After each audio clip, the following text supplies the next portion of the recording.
G'day, we're the Traders. I'm Roy, I coach Destroy, and I'm here with Warnie. Coach of the Warn Dogs. Calvin. Coach of Calvinator. And we are here to review all 18 teams over the next few weeks. So we're going to have a look at who are the popular picks so far early in the pre-season, plus a few that we think you should be keeping your eye on. Now, what better place to start than last year's premiers, the Mighty Hawks? All right, let's have a look then at the most selected so far in NAB AFL Fantasy Classic. Let's have a look there. So, first up there, Whitecross. He's in over 30% of teams at the moment, so he's the most popular Hawk going around. What are we thinking there? Massive value. So cheap at the moment.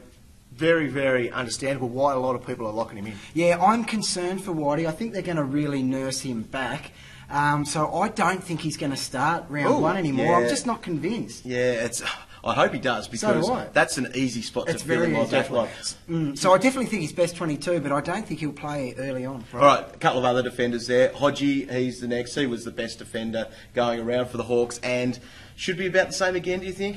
Well, he averaged, I think, about 97. I don't think he's going to reach that this year. I think he'll be low 90s, but definitely a top defender. Yeah, superstar. And Burger, Sean Burgoyne. You know what you're going to get from Sean Burgoyne. Yeah. So if you like him, just back him in. He's a gun. They're easy picks, I think.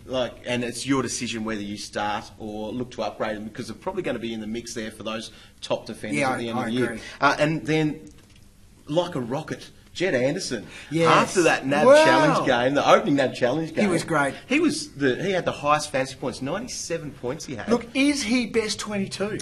I think he is, but I think there's a bit of a green vest risk. He's right on that edge, isn't he? Yeah, he's right on the edge. I think they will find room for him. They need to be developing these guys, because they can continue their dominance if they, keep producing these young guns. Yeah, right. And so I think he is best 22, but huge best concern. He played 5 games 2 years ago, didn't play last year, and had 2 vests out of those 5 games, which is why he's so cheap. Exactly. 170 grand or so, that is nice. He just looks ready. He looks ready. Yeah, and rounding out the 5 there was Sam Grimley. Now, he's pretty much been put on a lot of people's benches, I think. Definitely. We're not going to say huge points for him, but let's have a think about some of the other players that are there. Now, Roy, what about the best Hawk from last year? Well, Jordan Lewis, he had an amazing season. His last 6 weeks, he averaged about 130, and he's priced at 110. I had him in my top 5 projections for the end of season midfielders. So that's saying something. I think he will produce more of the same. I feel I'm not sure. I'm definitely not starting with him. And nor would I for some reason. He hasn't had many seasons that good before. No. That was easily his best season. Yeah, by a lot. Big risk, I reckon. What about you, Calvin? Well, I'm looking at someone with a massive breakout potential this year, Will Langford.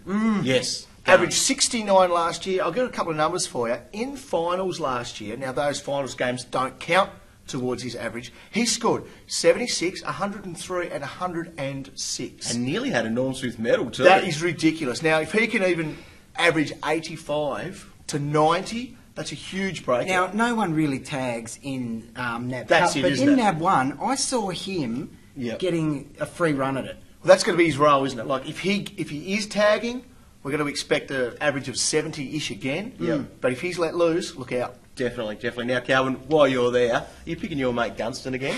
I'll make Gunston. No, not initially, but I started with him last year and he smashed NAB 1. He was really, really good. What did he get? 90 odd, and he only kicked a couple of goals. Only needed a couple of goals to do that, so he's very, very good. One thing I liked in NAB 1, Sam Mitchell.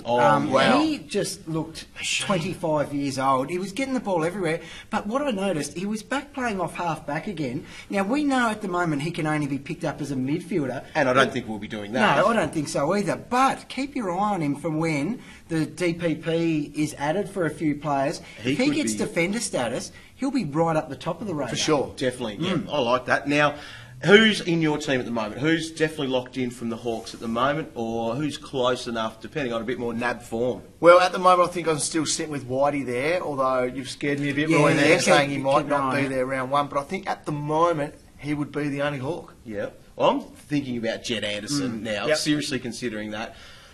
fingers crossed. They play on the Monday, so it's a bit of a risk going in all that weekend of the first round to know that you've got this guy here sitting there. If I do, I think he'd have to be on my bench, I think. Yeah. Who's sitting there? Yeah, for you, right? no, same as you. Anderson, but that worry is there. Whitey, but that worry is there. So at the moment, they're the main two I'm looking probably at. none. But they had a few other good young guys running around that I definitely will. By have a the look end at of the season, we're going to have some more. Without a ones. doubt. I think we definitely without will. a doubt. Right, make sure you sign up to NAB AFL Fantasy at fantasy.afl.com.au, and if you're a Hawthorn fan, make sure you join their official league.